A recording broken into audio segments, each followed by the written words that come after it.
Hello everyone and welcome to the 60X Business Show. My name is Kitumaini and together with my guests we'll have different conversations about business, entrepreneurship and life. This is the show you've been waiting for. Stay tuned.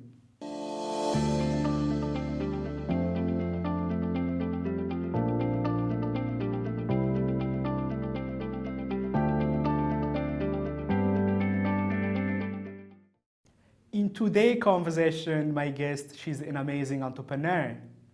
She's the founder of Events by Lula, which is an event management company that curates experience to celebrate African culture through arts and cultural events.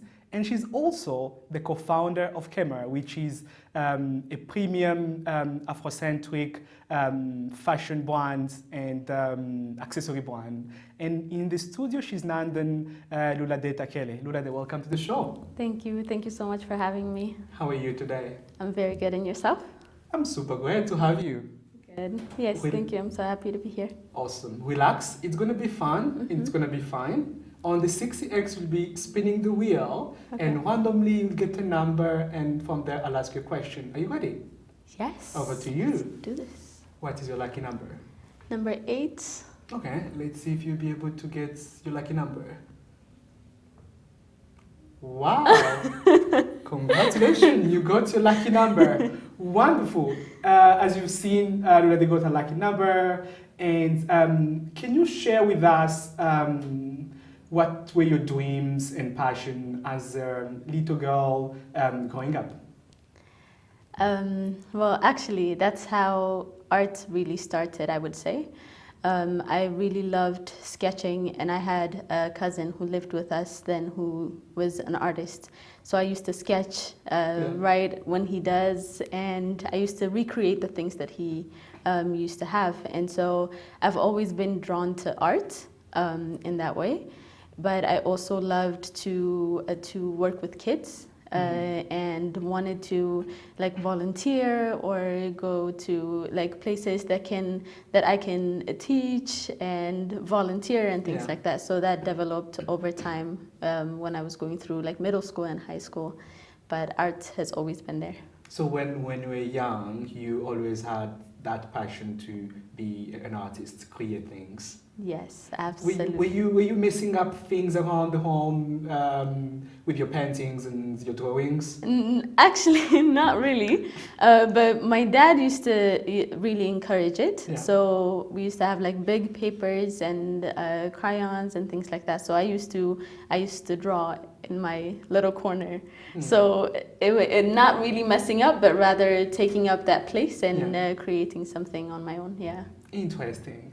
That's so wonderful. And you do a lot of things. You are creator, you are an artist, you are a serial entrepreneur, you co-founded different businesses. How does it feel doing all those things, and when do you have time to do all those? Good question. Okay, so mostly actually, these are part of, it has always been part of what I wanted to do. And I think I'm getting clarity as I'm doing it and as I'm going through it. But for fashion, it started out with the art, and then I went into fashion. For some reason, it was about expressing and being able to feel the clothes and the things that you wear. So everything is really related in terms of what I want to do or what the mission is, which is being able to express myself. So as an African, telling my own story, right? As an individual, being able to express myself. So it's not so disconnected as you would think, but I think when it comes to running the business, it tends to be a lot of discipline and a lot of persistence and not losing hope in the midst of it all, because starting a business is not really an easy thing to do. But that persistence and determination and seeing the goal, the vision. That's wonderful. And I can see you wearing some of your brands. Yes. How does it feel like when you wake up and you put on the things you've been creating some times back and you walk in? How does it feel like? Honestly, it's amazing. It's amazing to be able to say, I want to do this, and to have the privilege to be able to do that and to live through your own truth, your own expression. That's a beautiful place to be in, and I'm very privileged to be able to do that. And obviously, it's about expression again, right? It's being able to present yourself the best way that you want to be seen, or the way that you feel that day. So if I feel like loose pants and I have that in the closet, it's You've been repeating the word and expression, which is most on the creative side, the artistic side. Is that the way you express yourself, like your inner creativity? You express that through your look, or through your dress, through your paintings, whatever emotions that you have inside, you just take them out to express them. Is that how you do it? Exactly how it is. I think, especially with my paintings, they take a lot of the emotional side of things, the kind of state that I am in. So it's a momentary expression. But if you go back and ask me, what I was going through in one piece of painting, I would recall that. However, when it comes to clothes, it's about how you feel that day. And what you want to exude, or it can also be if you want to get yourself out of whatever you're feeling that day. Nice, that's beautiful. Let's spin the wheel for another round of questions. All right. You got your lucky number. What's going to be the next number? 12. Can you guess? 12, maybe. Okay, let's see. Just close to your lucky number. Wonderful. Can you share with us your journey moving to Rwanda? How did it feel like before coming? All the preparation time, and when you arrived, how does it feel? Wow, I actually did not have a preparation time. It was very sudden. So before I moved to Rwanda, I was in the US. I had my higher education there, and I decided to move back to Ethiopia. So that was the aim, and I am an educator as well. So the aim was I wanted to start a school that had very different context in terms of what education was, or the current education system that we have. So I wanted to have an arts and active learning type of setup in that school. So after moving within 3 weeks of moving to Ethiopia and trying to figure things out is when Rwanda came about. So I really moved instantly. It took me 3 days to make that decision, pack my bags, and leave. So there was not a lot of preparation, but I've known about Rwanda before. Well, obviously in the news, and obviously just in terms of understanding culture within the African context.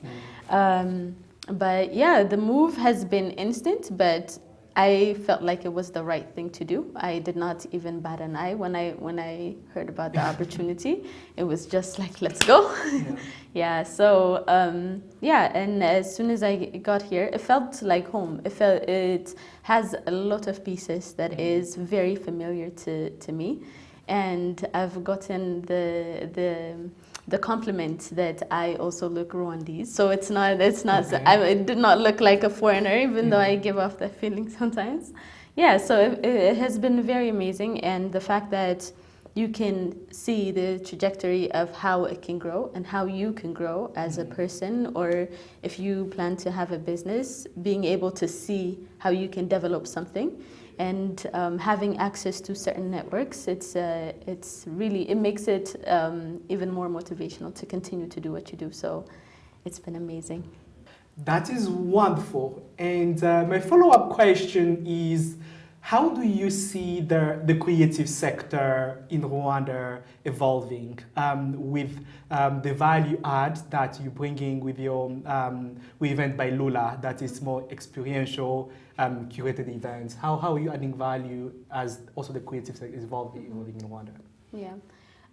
I think it has grown over time, and even within my time here, I've been here for about 3 years now, and I've seen it grow a lot. And but I think entirely in Africa and in Rwanda, there is a huge opportunity for art to actually take on space and be able to have an economic impact on the country as well, that has not been tapped into, even though the creatives are there and the work is there.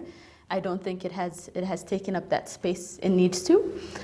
So with the events by Lula, what I'm also hoping to do is bringing in that experience aspect, because when I came to Rwanda, and you stay in Kigali, there are certain things that you can do, but you run out of things to do very quickly. And maybe it becomes redundant, or maybe it's not as fresh as you, or you don't get to really experience the dances or anything on a weekly basis as you'd like, right? And so you run out of things to do, and that was something that I noticed. And yes, there are some exhibitions and all of that, but it became limited to that. So I've always wanted to exhibit my work as well.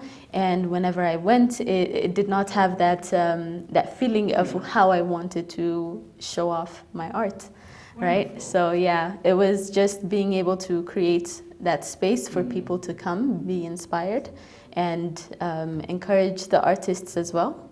And hopefully grow that into a bigger market, and take up space, like I said, and represent. Wonderful. And for some viewers who have no clue about what is Event by Lula, can you just directly tell them now what is Event by Lula is about, and what other upcoming plans you have for them?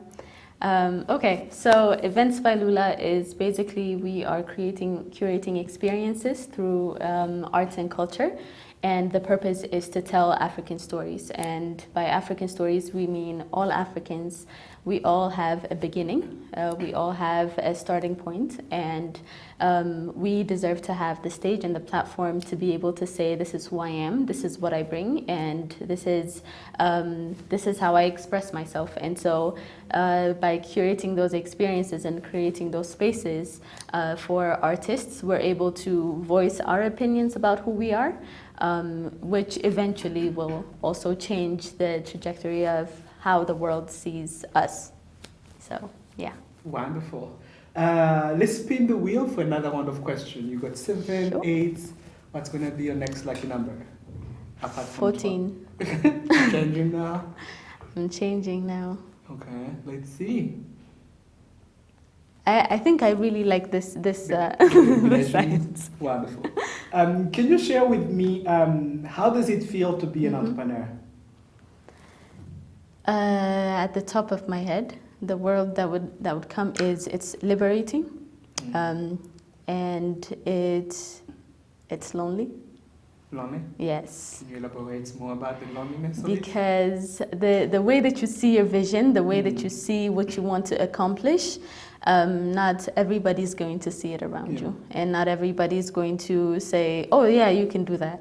But rather, there's a lot of clash that you meet with it. So you have to make sure that you stick with what the vision that you have and the hope that you have for yourself to accomplish, even if the noise around you is not fully for you. So you have to make sure that you're really dedicated and disciplined. Yeah, you have to wake up every day and be able to execute whatever it is that you have to do. And as hard as it is, as tough as it may be, and don't give up, and then persist. Yeah, it's very, very hard. You talk about being lonely because when you have the idea, when you have the vision, it's yourself, right? And then you bring it to life. And when you start, to be honest, entrepreneurs can reflect this. No one believes in you unless it's yourself. And you bootstrap along the journey. You continue being persistent, and one day if you're successful, then people will start looking, oh, she made it, or he made it. So it's also linked to the discipline, as you said, because it requires a lot of discipline to move from point A to point B. And being an entrepreneur, it's really hard, and I like that you're living that, but you know the destination where you're heading to. And my follow-up question is, you run two startups, one in Ethiopia, another one in Rwanda. What are the challenges that you're facing running a business in a pandemic, and how are you solving them? So even for Events by Lula, the idea started in the pandemic, the first pandemic. And I think it was more of like an escape. So it was something that I wanted to see when we got out, because it was a very, it really turned our world upside down, right? Everything else that we knew of was not there anymore. We could not see our friends, see our families, and we were just locked in. So for me, it was an escape. When we get out of this, what do we want at the end of that tunnel, basically, right? So I have always been interested in arts and culture, as I told you. So I've been thinking about what are the avenues that I could take to make sure that I make my contribution. And that pandemic just gave me a little bit of time to think about that. And what makes it difficult to address your question is that when you cannot reach the places as quickly as you would like, here there are certain barriers. It starts with the language barrier, or not knowing where to go, what to do, at what time. You know, there are certain things that really keep you a little bit behind. So in order to start it, there were hiccups here a lot more, because I had to understand the whole country. Yeah, while in Ethiopia it's a bit different. And in Ethiopia I have a partner. So I have a co-founder that, you know, was a friend of mine since we were high school and everything. So it makes it easier to have somebody that you can count on, that can see it as you see it and run those things. And here, like I said, it gets a little lonely. I can imagine. And I'd like to understand as an entrepreneur through along the journey, what are the things that you've learned on the journey that you really had no clue when you started? That I had no clue when I started? Yes, like you get to understand them on the journey, but before you didn't know about this. Yeah. If you think you have patience, think again. Okay. I think that is something that I've learned, because the way that I thought I had patience and how it actually plays out is very different. I think when you run a business, whether it is return in capital or return in investment, whatever it is that you have put out, it's not going to be instantly back in your pocket or instantly going to start making money, or, like I said, having the acceptability, gaining the acceptability within the audience that you're trying to reach. So really there's a lot of patience and persistence that is needed. And I, as much as I thought I had it, I didn't know how much I had to give until I actually started. So that was something that I had to learn, I would say. Okay. Yeah. And how do you manage both your time, your resources to run a venture both here in Rwanda and at the same time back home in Ethiopia? What is the future plan of the two? The future plan is to be able to combine it, because at the end of the day, let me explain a little bit about Gamer as well. So Gamer means, it's an Amharic term meaning bits of pieces coming together to make up one big thing. It's like a formula, right? So that is the idea. If we start something here, something there, and we will be able to amplify the voice and bring it all together. And so with the fashion, that's still within the arts and culture. With paintings and all of that, it's still within the arts and culture. So the vision is to actually be able to bring it together so that we can have cross-cultural events, bringing in different countries, and that's the hope for Events by Lula anyway, bringing in different African countries to be able to host art events that can also attract tourism, right? Bring in other people who will intentionally come for those events, because it will be all other countries in one space. And as far as what I want to actually accomplish is, I hope that we will be able to give a lot more artists voices or platforms to just showcase, and we make this art like a norm rather than something that you have out of luxury. And that also changes within us Africans, within us Rwandans. It's not just a Muzungu thing, or it's not something that somebody else with money can have, but it's something that we can truly appreciate from home. And that's what I would hope to accomplish. Interesting. And really, the future looks so bright, and the way you are explaining it's so passionate. With a lot of passion, and I'm also involved in the creative space, and I like the way you already doing or planning to do something to promote the whole creative space, which is great. Keep it up, and let's see how the future gonna look like. Yes. My follow-up question is, who inspired you to venture into the business world? Did it just happen like this, or you had some role models or some inspirators or some people who push you to the edge to become an entrepreneur?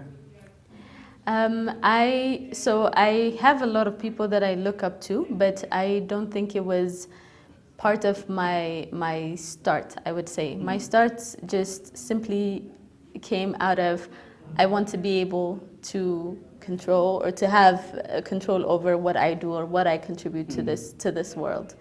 And for me, it has always been about following my passion or following what I love to do, because I wanted to make sure that my life is also fulfilling and satisfying, right? And I had to do like my own questionnaires as to what actually satisfies me, what makes me happy, and what is it that I can hopefully turn into something. Because if that thing makes you happy, you can make money. So it was never really about, oh, how do I become an entrepreneur, or looking up to other entrepreneurs. I think I started doing that after I started my business. I started reading a lot more than, listening to podcasts a lot more after I started it. But it was mainly about how can I work for myself and make sure that, I employ others as well, and I give other people a chance to grow. So that was the motive behind it. Wonderful. Let's spin the wheel for another round of question. You got 7, 8, 9. What's going to be your next lucky number? Maybe 6. Honestly, I don't even know anymore. Maybe 4. 4. Wonderful. Okay. Lula got number 4. Can you share with me what excites you every day to do your work, the work that you do, and on the creative side, where do you source your inspiration? So let me start with the last question. So the last question is, where do you seek your inspiration? And I think, that has a lot to do with our culture and the people around me, and who I am, where I'm at, the place. It really depends on what I have access to. But everything else, everything African is inspiring. Okay. And since that also goes with the vision that I have, that is what I hope to execute. And the previous question was? The previous question was, what excites you every day? What excites me every day? Okay. So I want to make sure that I understand that I understand and actually believe in the vision that I have. So it is a constant reminder that even because we're not always excited to wake up in the morning, we're not always on that let's go get it mode. But whenever we wake up, I think for me, at least what works for me is, what do I want to do? What do I want to accomplish? Where is it that I'm trying to go? So just seeing that and being able to say, I want to be of service to people. I want to be able to create something great that other people can be inspired by. That will keep me going. Because regardless, it's not just about ourselves, but it's about who else we are able to encourage, we're able to bring up with what we do. So yeah, that's what keeps me going. So I'm not, even if I'm not always excited, that will make me excited. Yeah. Interesting. I like the humble side of it, of serving other people. It's excites you. It fuels you every day to keep moving along this journey. And for creative entrepreneurs out there watching you now, fellow creators who run businesses, what message would you have for them? I want to say this directly. Okay. I will say start. Start whatever it is that you're thinking about. If it is writing it down and executing, just start. Because sometimes we get really lost in the thought of, oh, I want to do this, but I don't know how to. We all don't know what we're doing. We're still taking a leap of faith into what we want to do. So I would say start. And have faith in what you want to start, because your ability, you have that vision because you are granted, and you could do something with it. So if you have that ability, that talent, start today, and you'll find people who will gravitate towards you, who will show you the way, who will give you platforms, opportunities, but that only happens when you start. So start. Interesting. And other than creating art, running business, what are the other things about you as a person, as a human, that you are passionate about, that you like doing as hobbies? So something that I do paint, but I guess that also falls into the creative stuff. But I love reading and I love meditation. So that's the part that I get to hone into, the self check-in and meditate every morning. Oh, okay. So you meditate every morning? Yes, every morning, but right before you start anything, right off the bed, and then before bed. How long do you meditate? It would depend. If it's the weekend, I will have a longer time, so 40 minutes to an hour. Okay. If not, at least 20 minutes. Yeah. For someone who like to start meditating, what tips would you share based on some? I know you've been on this journey because it's part of your lifestyle. Yeah. For someone who watching now like to start meditating, yeah. like top 2 tips you can share with the person. I would say whatever you know about meditation, leave it. Okay. Leave it, because a lot of people think, oh, meditation means taking your minds off of everything and shutting down or something like that, and it's really closing not. The door for noise. Yeah, that doesn't happen. But meditation is basically, and the second thing I would say is set your intention for why you want to meditate. Understand why you want to go on that journey. So if you are planning to meditate, it's not about what it's supposed to be, but what you would like it to be. So if you go onto your mat, or whether it's on your bed or whatever it is, whatever you know about meditation, let it go, and then focus on what you want to focus on. So let's say if it is clarity, or if it is peace, or if it is, I want to set my day in a peaceful manner, then just focus on your breath and sit still. Okay. Yeah. Thanks a lot for that. You're very welcome. You should be like a yoga instructor. My follow-up question is, if you could start over in business as an entrepreneur to make money or serve a specific purpose, is there any other business you do start, and why? Yes. Okay. I've always wanted to have a restaurant or like a cafe. Something that is very, I would say it would still have the component of art, but it's something that is a bit different. And I think it was also because I was a waitress before. So I've seen how the restaurant business works, and I've always wanted to try it. Yeah. Interesting. And I'd like to wrap up this conversation with my last question. For a young girl watching you now, what message would you have for her? For a young girl watching me now, Wow. Yes. Okay. So is this young girl trying to be an entrepreneur as well, or is it Just trying to be an entrepreneur, trying to find her way in life and confused about her passion, just trying to move from point A to point B. Yeah. Okay, so an advice that I give to all of my students basically is to listen to yourself, because sometimes we want to please everybody else around us, and we want to please our families, we want to please the school, and everybody around us, that we tend to be lost within what we like to do. And obviously making sure that our families are proud and our school is proud is very important, but it's also important for us to understand what we want to do and where we want to go.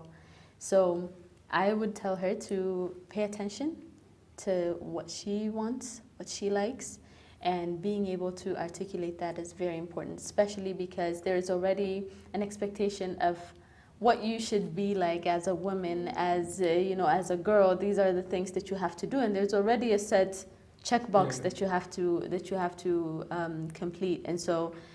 And rushing to do that is not going to really do anything for us, or it's not going to bring fulfillment. So in order for that to happen, it is, yes, you can listen to the advice, yes, understand and see where other people are coming from and their influences, but make sure that you have your own opinion. Make sure you reflect on your own self, whether it's a story, reflect and have your own understanding of what it is, and be able to express that, because that will carry you longer. Wonderful. And by that, we are coming to the end of this conversation. And my guest was Lula de Takele. She's the founder of Event by Lula and the co-founder of Keber. The conversation continues on social media using the hashtag 60xbusiness. Till next time, be safe, wear your mask, wash your hands. My name is Kitumaini, and you're watching KC2.